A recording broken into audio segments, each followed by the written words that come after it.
Salut tout le monde. Voilà, une petite vidéo qui n'était pas prévue, donc elle est beaucoup moins préparée que les autres, puisqu'il s'agit du portail 1010 qui tape, mais alors sévèrement. D'ailleurs, on prend tous cher, ça se voit à ma tronche.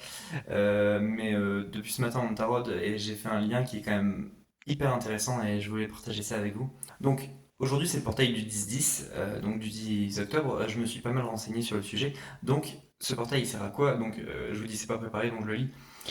Ce portail est vu comme une opportunité pour libérer ce qui ne sert plus, pour initier de nouveaux projets, réaligner avec sa mission personnelle ou spirituelle, ressusciter une version plus authentique de soi. Donc en gros, c'est un portail où on ferme des portes et où on laisse la chance et l'opportunité arriver.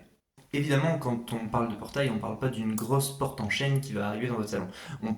C'est quelque chose d'énergétique, de métaphysique, ça se passe vraiment d'un point de vue enfin voilà, c'est universel, hein. C'est vraiment un gros truc. Imaginez une Stargate, une porte des étoiles qui est gigantesque et qui nous englobe tous. Sans être expert en numérologie, on sait que le zéro, c'est le vide, c'est le réceptacle, c'est le féminin et surtout c'est l'attente. Des projets, c'est l'attente au sens large. Le un, en revanche, c'est le principe, c'est la lumière, c'est le masculin, c'est l'action, c'est la mise en action. Je passe un peu du coq à l'âne, mais en fait, pourquoi je suis venu à ça, c'est parce que je regardais un épisode de Camelot d'Alexandre Astier qui parlait du Graal. Le Graal est un récipient. Du coup, ce serait un genre de saladier. Et comme je suis quelqu'un qui ne s'arrête jamais, jamais de penser, je me suis dit, tiens, le Graal, en fait, dans la sphère spirituelle, on, on- on voit souvent ça, alors pas comme un boucal d'anchois ou comme une pierre incandescente, mais comme la lumière. Et en fait, j'ai commencé à réfléchir à ça et à regarder ce que ça voulait dire dans le langage des oiseaux. Alors, le langage alchimique, qu'est-ce que c'est? C'est un langage que les alchimistes utilisaient pour communiquer sans être repérés. Et pas que les alchimistes d'ailleurs. Mais c'est un langage qui est caché dans le langage.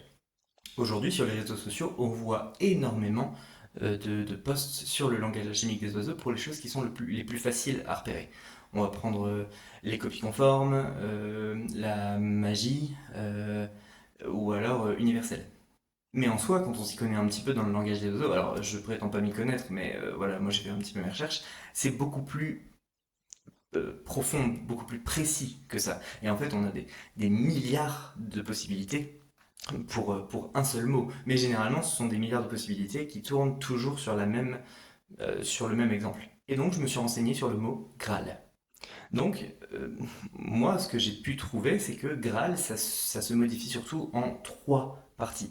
Le gras, en fait, c'est la matière, c'est ce qui va venir nous alimenter, nous, dans notre physique. C'est ce qui va nous donner de l'énergie, c'est ce qui va nous donner de la force. Bon, à nouveau, je ne l'ai pas préparé, donc je vais lire ce que j'ai écrit, hein, mais voilà, c'est moi qui fais les recherches. Donc, le A, c'est quand on ouvre la bouche et qu'on laisse passer l'air. Le premier son naturel, c'est souvent le A. D'ailleurs, le bébé va dire généralement areux, et ça commence par un A. C'est le son de l'ouverture, de la vie qui commence à parler. Le A, c'est le souffle qui devient un son. Ah. C'est la matière, c'est l'énergie qui se met à vibrer. C'est l'énergie qui prend vie et qui devient réelle. La lettre A majuscule d'ailleurs ressemble à un homme. On voit très bien la tête qui est en haut et les deux pieds qui sont en bas. C'est vraiment le lien entre l'énergétique et le physique. Si on prend le L, c'est une ligne verticale qui se prolonge horizontalement comme un pilier et qui tend la main vers l'horizon. C'est l'esprit qui s'incarne ou la lumière qui touche la matière. C'est la lettre du mouvement vertical, de la lumière et de l'amour qui se déploie. Donc, si on prend le A, c'est l'ouverture du souffle, et le L, c'est le souffle qui prend forme et qui se pose dans l'axe. Du coup, si on prend ces trois morceaux, on a le gras, le A, le L. Le gras, on a bien compris que c'était la matière, c'est quelque chose qui alimente notre corps, qui alimente notre esprit. Le A, c'est le lien entre le haut et le bas, entre ici et là-haut. Et le L, c'est quelque chose qui va permettre d'expanser, de faire circuler cette énergie. Alors, moi, je me posais la question, est-ce que le Graal, c'est le lien entre... Est-ce que c'est le passage de la mort à la vie ou est-ce que c'est le passage de la vie à la mort? J'avais quand même besoin d'une vue d'ensemble, donc j'ai demandé à ChatGPT qui me donne des exemples. Et il me dit que dans les quêtes du Graal, généralement, ça commence toujours par une descente. Une chute, une blessure, une perte, la nuit, la symbolique de la nuit. Le chevalier est blessé au flanc, comme le Christ. Il tombe, il doute, il traverse l'ombre. Cette mort symbolique, c'est nécessaire car elle vide la coupe. Tant que la coupe est pleine d'ego, de peur, de mémoire, la lumière ne peut pas y entrer. C'est donc une mort à soi-même, un dépouillement de soi. Mais ce n'est pas le but ni la fin, c'est la porte. Et on entre dans la deuxième partie qui est la lumière vers la vie. Une fois la coupe vidée, elle peut recevoir la lumière. Le Graal devient alors un réceptacle vivant de l'esprit, la lumière divine descend dans la matière, et cette matière, transfigurée, renaît à la vie. C'est la lumière qui vient féconder la vie, et la vie qui s'ouvre pour accueillir la lumière. Le Graal, ce n'est pas fuir la mort vers la lumière, c'est laisser la lumière descendre jusque dans la mort pour y rallumer la vie. Donc en fait, ici, on parle pas de mort, on parle carrément de guérison. Et là, c'est une toute autre façon de voir les choses. Et en fait, je pense que le Graal, c'est beaucoup plus puissant, beaucoup plus large que ce qu'on pensait, en tout cas ce que moi je pensais.